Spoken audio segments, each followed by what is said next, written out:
یکم محرم الحرام امیر المومنین خلیفۃ المسلمین جانشین مصطفیٰ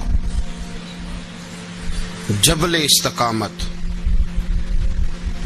اور رسول اللہ کے دین کا بہت بڑا سپاہی حضرت عمر فاروق رضی اللہ تعالی عنہ، جناب عمر کا نام صرف کام نہیں، حضرت عمر کا نام انقلاب برپا کر دیتا ہے۔ حضرت عمر کا نام کفر کے ایوانوں میں جبر، ظلم، شرک کی وادیوں میں جب حضرت عمر کا نام بھی لیا جائے تو بے ایمان کانپنا شروع ہو جاتے۔ حضرت عمر فاروق رضی اللہ تعالی عنہ، حضرت عمر معمولی شخص نہیں، معمولی آدمی نہیں۔ کچھ لوگ صدیوں کے بعد پیدا ہوتے ہیں اور کچھ لوگ ایسے ہوتے ہیں جو ایک ہی بار پیدا ہوتے ہیں، ان جیسا دوسرا پیدا ہوتا ہی نہیں، دوسرا ان طرح کا پیدا ہوتا ہی۔ حضرت عمر رضی اللہ تعالی عنہ جیسی شخصیات پیدا ہی نہیں ہوتی دوبارہ۔ سارے صحابہ در رسالت مآب پہ خود آئے۔ یہ وہ عظیم شخص ہے جسے اللہ کے محبوب نے اللہ سے مانگ کے لیا، کہا اے اللہ یہ مجھے دے دے، اللہ سے مانگ کے لیا ہے۔ اس لیے صوفیاء کہتے ہیں کچھ مرید ہوتے ہیں، کچھ مراد ہوتے ہیں، کچھ مرید ہوتے ہیں، کچھ مراد ہوتے ہیں۔ مرید وہ ہوتا ہے جو چل کے آتا ہے، آ کے مرید ہوتا ہے۔ مراد وہ ہوتا ہے جسے کہا جاتا ہے کہ یہ کبھی میرا بن جائے نا، یہ کبھی آ جائے نا، میرا بن جائے، اس کو مراد کہتے ہیں۔ حضرت عمر مصطفیٰ کریم کی مراد ہیں، حضور کی مراد ہے۔ اللہم اعز الاسلام بے اسلام عمر ابن خطاب، اے اللہ اسلام کو عزت دے دے، میرے عمر کو کلمہ پڑھنے کی توفیق عطا فرما دے۔ اور کیسے دعا مانگی؟ او یار حضرت عمر کی تو اس فضیلت کا کوئی جواب نہیں دے سکتا، میرے رسول پاک علیہ السلام سب کے لیے ہی دعا مانگتے ہیں نا، حضور کی دعا عام ہے، لیکن مصطفیٰ کریم نے کعبے کا غلاف تھام لیا اور غلاف کعبہ کو حضور نے سینے سے لپٹایا اور سینے سے چمٹا کے کہا اے اللہ میں نے تو کبھی سوال ہی زیادہ نہیں کیے، میں کرنے آیا ہوں، مجھے عمر دے دے، عمر دے دے۔ حضور نے مانگ کے لیا۔ اور پھر جب جس کو حضور مانگے اللہ سے، کہ حضرت عمر رضی اللہ تعالیٰ عنہ کا آج یوم شہادت ہے، میرا تو دل کرتا تھا کہ فجر سے باتیں شروع ہوں اور سارا دن ہی عمر کی باتیں ہوتی رہیں، سارا دن جناب عمر کی باتیں، سارا دن، اس لیے کہ ذکر جناب عمر کا ہوگا پر راضی اللہ کے رسول ہوں گے صلی اللہ، تو جاگ کے بیٹھے، خوش ہو کے بیٹھے۔ ہمارے ہاں منایا ہی نہیں جاتا، بابے اللہ کیتا ساؤن بھادروں اسو کتا تے منڈے جنوری فروری، تو اسلامی سال بھی گیا اور وہ تاریخیں بھی ساری گئیں۔ یکم محرم امت مسلمہ کے لیے بہت بڑا دن ہے، بہت بڑا دن۔ یہ شہادت ہے حضرت عمر فاروق کی رضی اللہ تعالی عنہ۔ یہاں چھوٹی چھوٹی باتوں پہ گورنمنٹ چھٹی کرتی پھرتی ہے، چھوٹی چھوٹی باتوں، الیکشن ہو گیا تو چھٹی، فلاں جگہ پہ تھوڑا سا کسی نے خبر دے دی کہ کوئی پریشانی ہے تو چھٹی، فلاں جگہ یہ ہو گیا تو چھٹی، یہاں تک کہ فلاں وزیر صاحب فلاں علاقے میں آئیں گے تو سارے علاقے کو چھٹی۔ اور اب تو اس سے بڑا حال ہونے لگا ہے، اگر جن لوگوں کی سندھ میں حکومت ہے ان کے لیڈر کا دن آیا تو اس دن چھٹی، اور جن کی پنجاب میں حکومت ہے ان کا دن آیا تو چھٹی۔ ہمارا مطالبہ ہے حکومت پاکستان سے، اگر سر اٹھا کے جینا چاہتے ہو تو یکم محرم کو چھٹی کیا کرو، اگر سر اٹھا کے جینا چاہتے ہو تو یکم محرم کو چھٹی کرو جناب عمر کے دن، اور ملت کے جوانوں کو بتاؤ کہ اگر عزت کی زندگی جینا چاہتے ہو تو اس طرح جیو جس طرح فاروق اعظم جی کے گئے ہیں، عزت اور وقار کی زندگی۔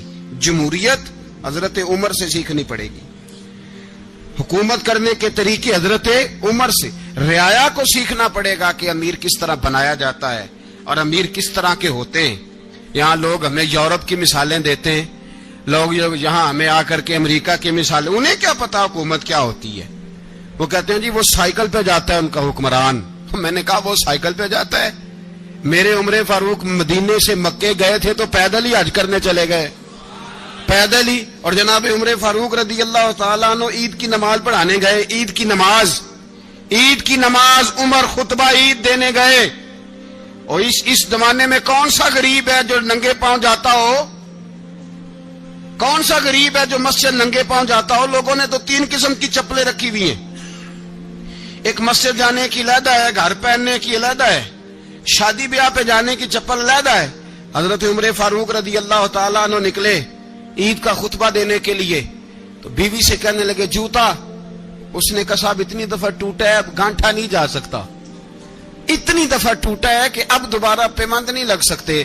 تو حضرت عمر کہنے لگے چل کوئی حرج نہیں ہے، بغیر جوتے کے ننگے پیر ہی چلتے ہیں، کوئی حرج نہیں۔ تو کہنے لگے لوگ کیا کہیں گے؟ فرمایا چپ کر، لوگ جس دن عمر نے یہ دیکھ لیا نا لوگ اس کے بارے میں کیا کہتے ہیں، اس دن عمر نہیں رہے گا۔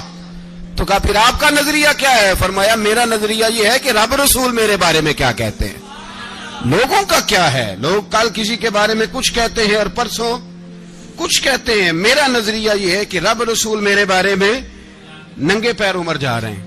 کون جی؟ میں بڑا ماڑا۔ اچھا جناب کیا غربت ہے؟ 10 قسم کے جوڑے لٹکے ہوئے ہیں کمرے میں، اور پہننے کی فرصت نہیں، سویرے کیا پہننا ہے شام کیا پہننا ہے، 15 سوٹ کٹھے استری ہو کے لانڈری والا بھیج رہا ہے، اور تو غریب ہے، تو بہت بڑا غریب ہے۔ اس لیے کہ غربت پیسوں کی وجہ سے نہیں ہوتی، غربت تو دل کی ہوتی ہے۔ تو واقعی بڑا غریب ہے اور تو غریب ہی رہے گا۔ امیر تو عمر فاروق تھے جو ننگے پاؤں چلے گئے عید کی نماز پڑھانے، تو رستے میں جو ملا کہنے لگا عمر جوتا تو پہن لو۔ فرمایا تمہیں عمر کا جوتا نہ پہننے کا نقص تو نظر آیا ہے، کوئی حرج نہیں۔ اگر عمر کو کبھی بتانا ہوا تو وہ والا نقص بتانا جو عمر کی سیرت میں پیدا ہو، کردار میں پیدا ہو، وہ والا نقص بتانا۔ یہ چھوڑو جوتے آتے جاتے رہتے، ننگے پاؤں گئے، پاؤں دھوئے، نماز پڑھائی، لوٹ آئے۔ او بھائی یہاں تو ہمارا بناؤ سنگار اترنا، جتنی توجہ کپڑوں کی طرف ہے اتنی توجہ کبھی ہماری علم کی طرف ہوتی نا، جتنا ذوق شوق ہمارا بناؤ سنگار کی جانب ہے، اتنا بناؤ سنگار کبھی ہمارا اخلاقیات کی جانب ہوتا تو معاملات بڑی حد تک سنورے ہوئے ہوتے۔ حضرت سیدنا فاروق اعظم رضی اللہ تعالی اپنی زندگی کو ترتیب دیا، ایک دن بھی خلافت نہیں مانگی اللہ سے۔ حضرت عوف بن مالک اشجعی ایک صحابی ہیں، حضرت عوف بن مالک رضی اللہ تعالیٰ عنہ فرماتے ہیں کہ جناب ابو بکر صدیق کا زمانہ تھا تو میں نے خواب دیکھا، میں نے خواب میں جناب عمر کو دیکھا، اور میں نے دیکھا کہ کوئی کہنے والا کہہ رہا ہے کہ عمر وہ ہے کہ اللہ کے رستے میں کوئی اسے جتنا مرضی برا بھلا کہے یہ پرواہ نہیں کرتا۔ کس کے رستے میں؟ بولے سارے۔ اس کا مطلب ہے اللہ کے رستے میں لوگ برا بھلا بھی، قرآن مجید نے کہا وَلَا يَخَافُونَ لَوْمَةَ لَائِمٍ، کچھ لوگ ایسے ہیں جو برا بھلا کہنے والوں کی پرواہ نہیں کرتے۔ آپ یقین کریں اگر پرواہ شروع ہو جائے نا تو دین کا کام ختم ہو جائے، نہ کوئی تقریر کرے، نہ کوئی تدریس کرے، نہ کوئی پیری مریدی کرے، ختم ہو جائے اگر باتوں کی پرواہ ہو۔ لیکن وہ پرواہ، حضرت عوف بن مالک اشجعی کہتے ہیں میں نے خواب میں دیکھا کہ عمر وہ ہے جو کسی کی پرواہ، اور دوسری بات میں نے یہ دیکھی کہ عمر خلیفہ بنے گا، اور تیسری بات میں نے خواب میں یہ دیکھی کہ عمر شہید بھی کیا جائے گا، عمر شہید بھی ہوگا۔ یہ میں نے 3 باتیں خواب میں دیکھی۔ فرماتے ہیں میں نے آ کے خواب حضرت ابو بکر صدیق کو سنائی، وہ خلیفہ تھے۔ وہ کہنے لگے ٹھہر جا، میں عمر کو بلاتا ہوں، اس کے سامنے دوبارہ سنانا، اس کے سامنے۔ فرماتے میں نے بلایا حضرت عمر فاروق کو، آ کے بیٹھے، خواب شروع ہوا۔ کا ایک بات تو میں نے یہ دیکھی کہ آپ ملامت کرنے والے کی پرواہ نہیں کرتے، دوسرا آپ خلیفہ بنے گے۔ جناب عمر کہنے لگے چپ کر، ابو بکر کے سامنے ہی کہہ رہا ہے، چپ کر، خلیفہ کے سامنے ہی کہہ رہا ہے۔ تو حضرت ابو بکر صدیق کہنے لگے عمر اسے کہنے دو، مجھے لگتا ہے رب کی رضا یہی ہے کہ میرے بعد اگر مصطفیٰ کا منبر ملے تو عمر کو ملے، اسے کہنے دو۔ یار یہاں تو لوگ ڈینگے مارتے ہیں، یہاں تو لوگ دعوے کرتے ہیں میرے سامنے فلانے کو بھی بٹھاؤ، فلانے کو بھی بٹھاؤ، اس کو کیا پتا، اس کو کیا پتا، یہ تو بڑکے مارنے کا دور ہے۔ حضرت عمر رضی اللہ تعالیٰ عنہ کو تیسری بات کہی، حضرت عوف بن مالک نے کہا آپ شہید کیے جائیں گے، میں نے خواب دیکھی ہے۔ نیک لوگوں کے خواب بڑی حد تک سچے ہوتے ہیں۔ کہا میں نے خواب دیکھی ہے، تو حضرت عمر کہنے لگے شہید تو دلیر لوگ ہوتے ہیں، شہید تو دلیر، جسے سارا زمانہ دلیر کہہ رہا ہے وہ اپنے بارے میں کیا کہہ رہے ہیں، کہتے ہیں شہید تو دلیر، میں تو کاہل سا آدمی ہوں، سست آدمی ہوں، میں تو اتنا کام ہی نہیں کرتا، تو یہ خواب تو نے جو دیکھا ہے نا پھر سے دیکھنا۔ تو ابو بکر صدیق فرمانے لگے عاجزی نہ کر، انکساری نہ کر، تو جو کہہ رہا ہے ٹھیک کہہ رہا ہے، لیکن مجھے سن کے شکر بھی ہوا ہے اور افسوس بھی ہوا ہے۔ افسوس اس بات کا کہ تیرے جیسا بطل عظیم چلا جائے گا، اور شکر اس بات کا کہ رب تجھے زندگی بھی اعزاز والی دے گا، اور شہادت کی موت دے کے اللہ تجھے موت بھی عزت والی عطا فرمائے گا۔ اللہ موت بھی تجھے عزت والی دے گا، تجھے کاہلوں جیسی موت اللہ۔ حضرت فاروق اعظم رضی اللہ، او بھائی یہاں تو اس زمانے کا سب سے بڑا مسئلہ پروٹوکول ہے۔ لوگوں کو پتا ہوتا ہے کامل پیر ہے، کامل مرشد ہے، لوگ نہیں جاتے۔ میں کسی کا مرید ہو جاؤں، میرا پروٹوکول کدھر گیا؟ پتا ہوتا ہے یہ کامل استاد ہے، میں اس کے پاس بیٹھوں گا تو میری تربیت کرے گا، لیکن لوگ شاگرد نہیں بنتے، میں کدھر گئی؟ یہ جو پروٹوکول کی مصیبت ہے نا، اس نے بڑے بڑے لوگ زیرو کر دیے، بڑے بڑے لوگ۔ اور یہ مت سمجھے کہ آپ کا وزیر اعظم پروٹوکول لیتا ہے یا آپ کا صدر پروٹوکول، وزراء، ایسی کوئی بات نہیں۔ ہم چھوٹے طبقے سے لے کر بڑے سارے پروٹوکول کے قائل ہیں۔ ہمارا تو داماد بھی کہتا ہے کہ مجھے پوچھا نہیں میں تمہارے گھر کیوں آؤں۔ ہمارا تو بھائی ہر شخص اعلان کرتا ہے پروٹوکول کا، فلانے نے عزت نہیں دی تو واپس آ جاؤ، فلانے نے سلوٹ نہیں کیا تو واپس آ جاؤ۔ لوگ جہاں سلوٹ کرنا چاہیے وہاں بھی سلوٹ کرانے کے قائل ہیں، پر حضرت عمر رضی اللہ تعالی، حضرت عمر کی سادگی اور پھر جناب عمر کی عاجزی، جب انسان اپنے اوپر سوار کر لیتا ہے نا، سوار کر لیتا ہے، میں بدکار پرانا خادم، کسے در ملی نی ٹوئی، تے واصف یار نے نظر جو کی تھی تے واصف ہی ہو۔ میں اکثر سوچتا ہوں حضور نے جہاں بھی کہا نا، فرمایا میرے بعد نبی ہوتے تو خطاب کے بیٹے عمر ہوتے۔ حضور نے فرمایا عمر جس رستے سے جاتا ہے شیطان وہ رستہ بدل جاتا ہے۔ نبی پاک صلی اللہ علیہ وسلم نے فرمایا میرا عمر وہ ہے کہ اس کی زبان پر حق جاری ہے۔ حضور علیہ الصلوۃ والسلام نے فرمایا 950 سال حضرت جبریل میرے عمر کی شان بیان کریں تو ان کی عظمت ختم نہیں ہوتی۔ 950 سال جبریل عظمت بیان کرے تو ختم نہیں ہوتی۔ یہ بات ہے حضرت عمر کی، اور فرمایا عمر ابو بکر کی نیکیوں میں سے ایک نیکی ہے، یہ شان ہے اب عمر فاروق رضی اللہ تعالیٰ عنہ کی۔ حضور نے فرمایا میرے بعد نبی ہوتے تو عمر ہوتے، جس گلی سے عمر آئے شیطان رستہ بدل جائے۔ میرے عمر فاروق کی شان 950 سال بیان ہو تو ختم نہ ہو۔ عمر کی زبان پر اللہ حق بیان کرتا ہے، جو عمر کہتا ہے وہی رب کر دیتا ہے۔ حضور ساری زندگی فضیلتیں بیان کرتے رہے، عمر جواب میں کیا کہتے ہیں؟ کوئی بتائے نا کہ یہ والی حدیثیں کبھی عمر نے بھی روایت کی ہوں کہ حضور نے میرے بارے میں یہ کہا ہے۔ یہ روایتیں وہ روایت نہیں کرتے، ان سے جب لوگ کہتے عمر تیری بڑی بات ہے تو عمر رو پڑتے، کہتے میں تو اونٹ چرانے والے باپ کا بیٹا ہوں، میں تو اونٹ چرانے والے باپ کا بیٹا، اونٹ چرا۔ اس سے آگے عمر گئے ہی نہیں ساری زندگی، اس سے آگے لفظ ہی نہیں ادا کی۔ اور میں تو بھائی اونٹ چرانے والا، میرا باپ تو اونٹ چرایا کرتا تھا، 10 اونٹ تھے، میری ڈیوٹی ہوتی تھی، سنبھالے نہیں جاتے تھے، ابا ڈنڈوں سے مارتا تھا۔ ساری زندگی عمر حج کرنے گئے، ایک خشک تنا کھجور کا عمر فاروق رضی اللہ تعالیٰ عنہ نے اس کو اپنے کلاوے میں لیا، رونے لگے۔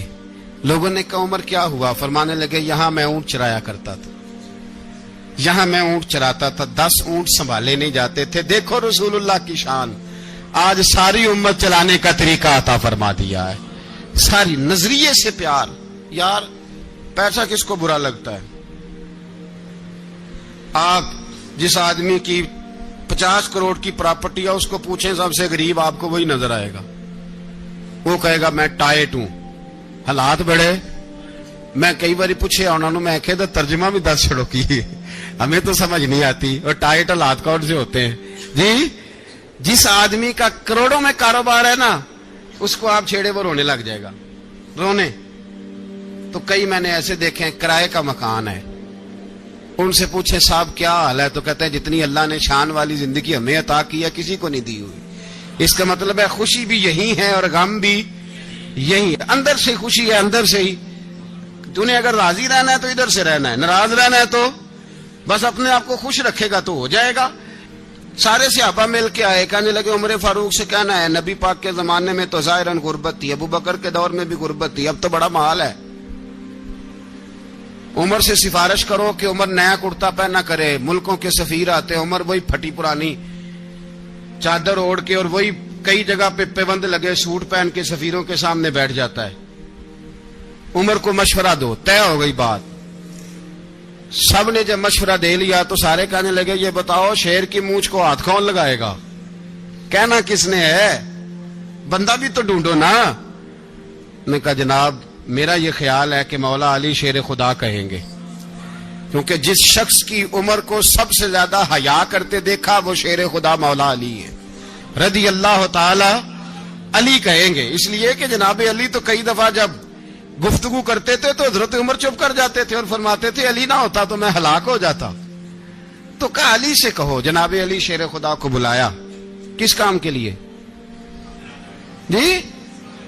اللہ اکبر.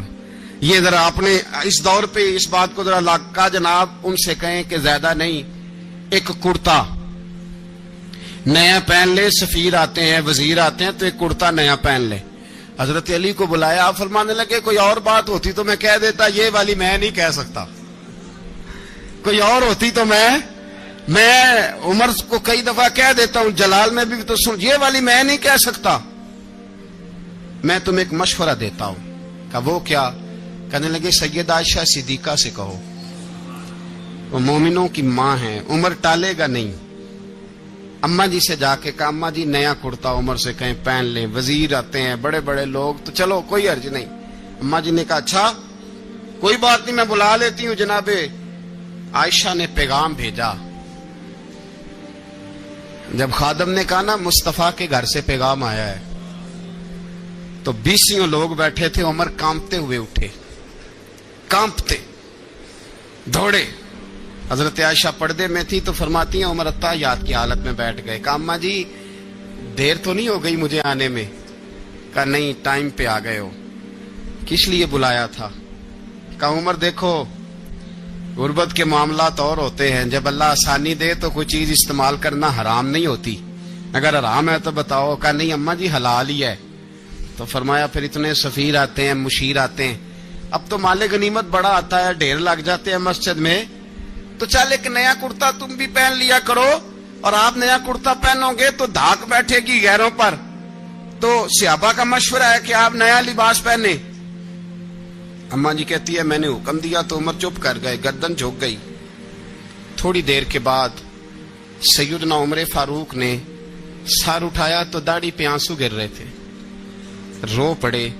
کہنے لگے پاک محبوب کی پاک بیوی جیسے حکم کرتی ہو میں حاضر ہوں, پر مجھے وہ والا لباس پہنانا جو میرے مصطفیٰ نے پسند فرمایا ہے.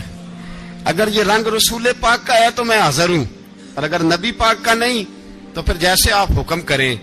جناب عائشہ کہتے ہیں عمر روئے تو میں زیادہ روئی, میرا پلو بھیگ گیا آنسوؤں سے. میں نے کہا عمر آپ جائیے. عمر یوں نکلے تو جو صحابہ کھڑے تھے وہ کونے میں تھے, سارے آ گئے. کہا اماں جی کیا بناؤ؟ فرمایا بھائی تم سب جو باتیں کہتے ہو وہ اپنی جگہ ٹھیک ہیں, پر عمر جو بات کرتا ہے وہ سب سے زیادہ ٹھیک ہے. عمر جس پہلو پر بات کرتا ہے وہ یار ایسی عاجزی, ایسا رنگ, ایسا انداز, ایسا طرز حیات, ایسی زندگی. اولاد کے معاملے میں لوگ بزدل ہو جاتے ہیں, بزدل. پر حضرت عمر کا بیٹا مصر گیا, وہاں سے کمائی کر کے لایا, تجارت کرنے گیا, لاکھوں کا مال. کون سا باپ ہے دنیا میں جس کا بیٹا باہر سے پیسے لے کے آئے تو ابا تفصیل پوچھے کہ بیٹا کہاں سے کمائے, کہاں سے لایا, کتنے ملے, کیوں آئے؟ کون سا باپ تفصیل پوچھتا ہے؟ ابا تو کہتا لا صحیح,